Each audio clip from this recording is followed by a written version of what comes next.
Hi friends, welcome to Nipuna Technologies. మీరు చూస్తున్నారు మా వెబ్సైట్ని. ఇక్కడ నంబర్ ఆఫ్ కోర్సెస్ ఉన్నాయి. ఇందులో మీకు కావాల్సిన కోర్సుని సెలెక్ట్ చేసుకొని మీ పేరు, ఈమెయిల్ ఐడి, ఫోన్ నెంబర్తో మెసేజ్ చేయండి, తిరిగి రిప్లై ఇస్తాము. గుంటూరు అండ్ విజయవాడలో ఉన్న వాళ్ళు డైరెక్ట్గా మా ఇన్స్టిట్యూట్కి వచ్చేయండి. ఈరోజు మనం ఫోటోషాప్ CC 2024 వర్షన్లో ఇక్కడ టూల్స్లో వచ్చేసి ఫ్రేమ్ టూల్ గురించి డిస్కస్ చేద్దాం. ఈ ఫ్రేమ్ టూల్ యొక్క యూజ్ ఏంటంటే చూడండి, creates place holder frames for images అని ఉంది. ఇక్కడ మీరు క్లిక్ చేసినట్లయితే దాని యొక్క ప్రివ్యూ కూడా మనకు ఇక్కడ చూపించేస్తుంది. అంటే ఇది పెయిడ్ వర్షన్ కాబట్టి, ఓకేనా. అయితే సో ఇప్పుడు ఈ యూజ్ ఏంటనేది మనం జనరల్గా చూద్దాం. జనరల్గా మీరు ఫోటో ఫ్రేమ్స్ పెట్టుకోవాలనుకుంటుంటారు, లేదంటే ఆల్రెడీ ఒక నెంబర్ ఆఫ్ ఫొటోస్ ఉంటాయి, అవన్నీ కూడా ఒక ఫ్రేమ్లో పెట్టుకోవాలనుకుంటుంటారు, డిఫరెంట్ ఫ్రేమ్స్లో. బట్ ఇక్కడ ఫ్రేమ్ టూల్ అనేది క్లిక్ చేస్తే ఓన్లీ 2 ఆప్షన్స్ వస్తాయి ఇక్కడ. ఒకటి రెక్టాంగులర్ ఫ్రేము, ఇంకొకటి వచ్చేసి elliptical frame. So rectangular frame అంటే చూడండి, నేను ఇలాగ డ్రాగ్ చేస్తున్నాను, సో ఇదంతా ఒక ఫ్రేమ్ అవుతుంది. అదే ఇక్కడ ఎలిప్టికల్ ఫ్రేమ్ అన్నట్లయితే చూడండి, ఆ ఎలిప్టికల్ ఫ్రేమ్ అనేది ఇట్లా వస్తుందన్నమాట. ఈ ఫ్రేమ్ని మీరు ఇట్లా చూడండి, విడ్త్ హైట్ పెంచుకోవచ్చు, తగ్గించుకోవచ్చు. బట్ ఈ టూల్ అనేది జనరల్గా మీరు పేజ్ మేకర్ ఎవరైతే యూజ్ చేసి ఉంటారో వాళ్ళకి అర్థమవుతుంది అనమాట. ఏంటంటే మీరు ఒక పర్టికులర్ షేప్లోకి ఒక పిక్చర్ని పంపించాలనుకుంటే ప్లేస్ హోల్డర్ అనేది ఉండేది, ఇక్కడ ఇది కొత్తగా తీసుకొచ్చారు. సో ఇప్పుడు ఇక్కడ ఇలా ఉంది కదా, నేను ఇప్పుడు ఫైల్లోకి వెళ్ళి ఓపెన్ చేస్తున్నా, లేదంటే ఇక్కడ ఆల్రెడీ కొన్ని ఇమేజెస్ అయితే తెచ్చిపెట్టుకున్నాను.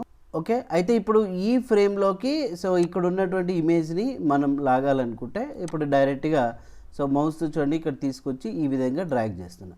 చూసారా, అది ఎంత పెద్ద ఇమేజ్ అయినా సరే అదే ఫ్రేమ్లో కూర్చుంటుందన్నమాట.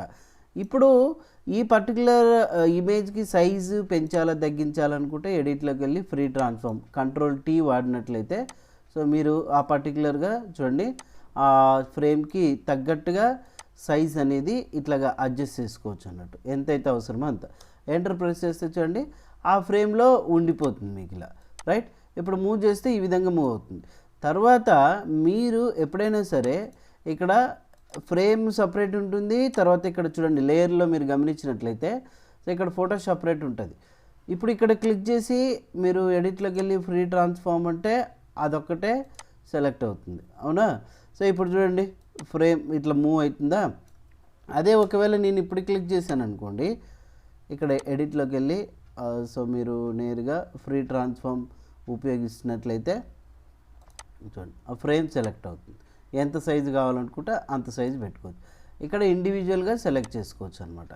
సో నెక్స్ట్ ఏంటంటే ఇప్పుడు నేను ఇక్కడ ఇంకా ఇప్పుడు ఈ ఫ్రేమ్స్ అన్నీ కూడా డిలీట్ చేస్తున్నాము. ఇందులో ఈ ఫ్రేమ్ తీసుకున్న తర్వాత ఈ ఓన్లీ వెబ్ డిజైనింగ్ కావచ్చు, లేదంటే ఆల్బమ్ డిజైనింగ్ చేస్తుంటారు కదా, సో అట్లాంటి వాళ్ళకి కూడా ఇది చాలా బాగా ఉపయోగపడతాయి అన్నట్టు. సో మీరు ఇప్పుడు ఇక్కడ చూడండి ఈ విడ్త్ హైట్ పెంచుకోవచ్చు, ఇట్లాగా ఫ్రేమ్కి వచ్చేసి చూడండి ఈ విధంగా తగ్గించుకోవచ్చు అనమాట, రైట్.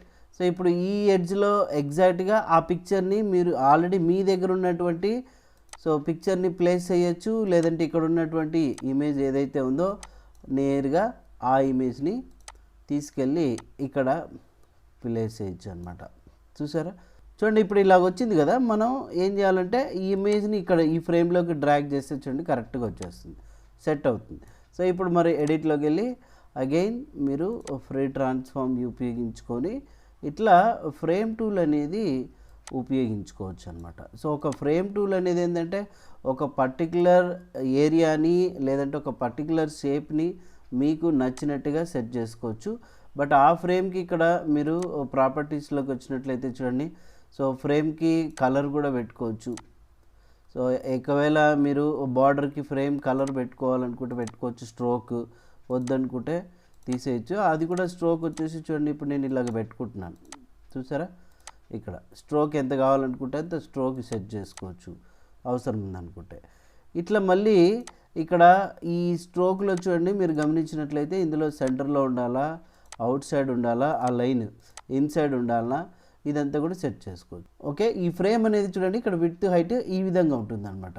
సో నార్మల్గా ఏంటంటే మనం ఫోటో ఆల్బమ్ చేసే వాళ్ళకి, సో డిజైనింగ్ చేసే వాళ్ళకి ఒక ఫొటోస్ని ఈ విధంగా ఫ్రేమ్స్లో సెట్ చేసుకోవడానికి పనికొస్తాయి. మరి ఇదే బార్డర్ని ఇక్కడ ఒకటి ఇట్లా వర్టికల్గా 3 ఫొటోస్ని సపరేట్ పెట్టుకోవాలనుకుంటే 3 ఫ్రేమ్స్ని మీరు డ్రాగ్ చేసుకొని సపరేట్గా సెట్ చేసుకోవచ్చు అనమాట. సో అందుకోసమే ఇది యూజ్ చేస్తారు. మీరు కూడా ఒకసారి ట్రై చేయండి.